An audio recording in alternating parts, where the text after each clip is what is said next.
নমস্কাৰ বন্ধুসকল মই মৃদুস্মিতাই মোৰ চেনেল আসামিজ বুক টিউবাৰলৈ আপোনালোকক পুনৰবাৰ স্বাগতম জনাইছো মই ইয়াত অসমৰ বিভিন্ন কিতাপৰ বিষয়ে আলোচনা কৰোঁ যেনে নাটক গল্প উপন্যাস ইত্যাদি আৰু মোৰ চেনেলটোলৈ যদি আজি আপোনালোক প্ৰথমবাৰৰ বাবে আহিছে তেতিয়াহ'লে চেনেলটো সাবস্ক্ৰাইব অসমীয়া সাহিত্যত বিভিন্নজন লেখকে নিৰবিচ্ছিন্নভাৱে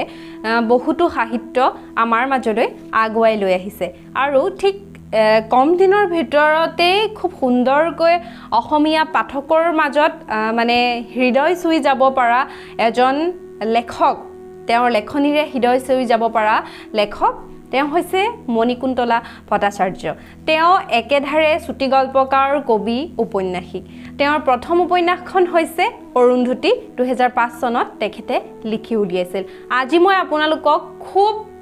এখন জনপ্ৰিয় উপন্যাস তেখেতৰ যিখনৰ নাম হৈছে borduwani আৰু মই অসম গ্ৰন্থমেলাৰ পৰা আনিছিলো সম্ভৱ এই বছৰে আনিছিলো নেকি তো আপোনালোকৰ বাবে মই এই borduwaniখন বহুতে বিচাৰি আছিল এই borduwaniখন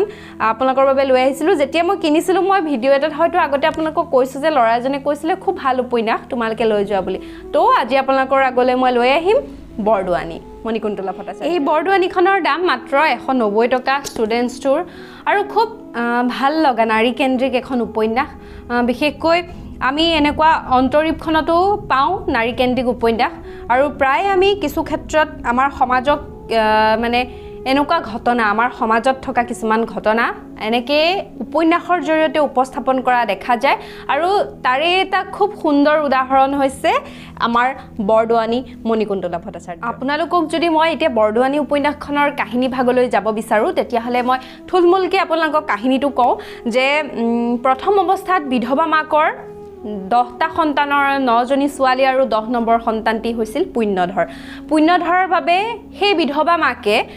বৰদুৱাৰ পৰা এগৰাকী খুব ধুনীয়া ছোৱালী চাই মেলি খুজি মেলি আনি বিয়া পাতি দিছিল আৰু বিবাহৰ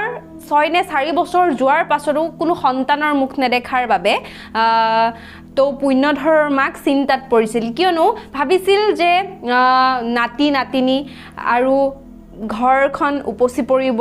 আইতাকে নাতি নাতিনীৰ লগত খেলিব তো সেই আইতাকৰ সপোন পূৰণ নোহোৱাৰ বাবে যোনদিনাখন সেই বিধৱা মাকে পুণ্যধৰৰ মাকে মৃত্যুবৰণ কৰিছিল বা ইহলোকৰ লৈ যোৱাৰ আগমুহূৰ্তত তেখেতে পিতেকৰ পৰা বচন বিচাৰিছিল যে সেই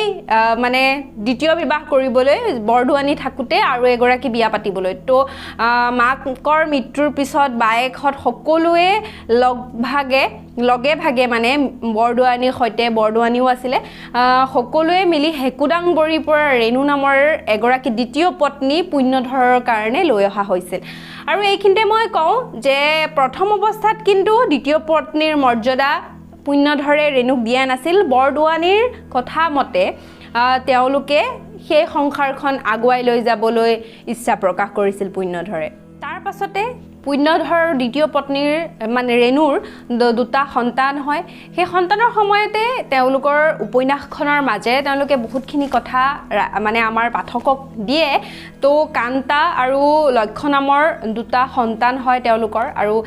শেষলৈ সেই দুই সন্তানৰ লগতে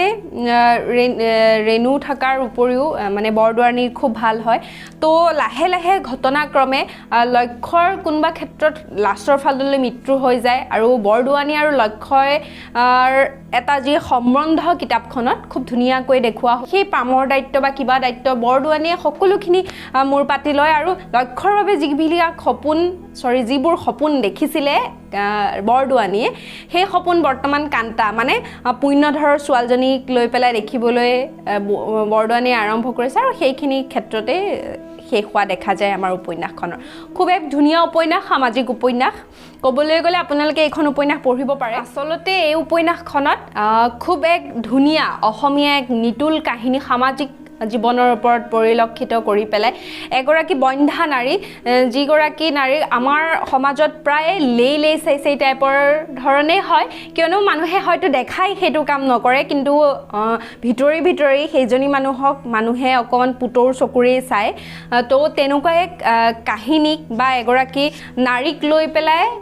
সাহস কৰিলে এখন উপন্যাস লিখিবলৈ, যিখন সামাজিকভাৱে এখন খুব সুন্দৰ আৰু সফল উপন্যাসখনত পুণ্যধৰ আৰু আমাৰ বৰদুৱানীৰ মাজৰ সম্পৰ্কটো খুব ধুনীয়াকৈ দেখাইছে বা পুণ্যধৰ চৰিত্ৰটো কেতিয়াও এনেকৈ দেখুওৱা নাই। উপন্যাসখন মই যিমান দূৰ অনুভৱ কৰিলোঁ যে দ্বিতীয় পত্নী অহাৰ পিছত প্ৰথম পত্নীৰ গুৰুত্বহীনা কৰি দিয়া ধৰণৰ কোনো ধৰণৰ এই উপন্যাসখনৰ উপস্থাপন কৰা নাই। আৰু ইয়াৰ ঘটনাটো কিহৰ কাৰণে ঘটিছে, কেনেকৈ কি ঘটিছে বা ইয়াৰ কাহিনী চৰিত্ৰটো কি, সম্পূৰ্ণ মণিকুন্তলা ভট্টাচাৰ্যৰ ওপৰত নিৰ্ভৰ কৰিছে আৰু খুব ধুনীয়াকৈ লিখিছে এখন উপন্যাস, যিখন উপন্যাসে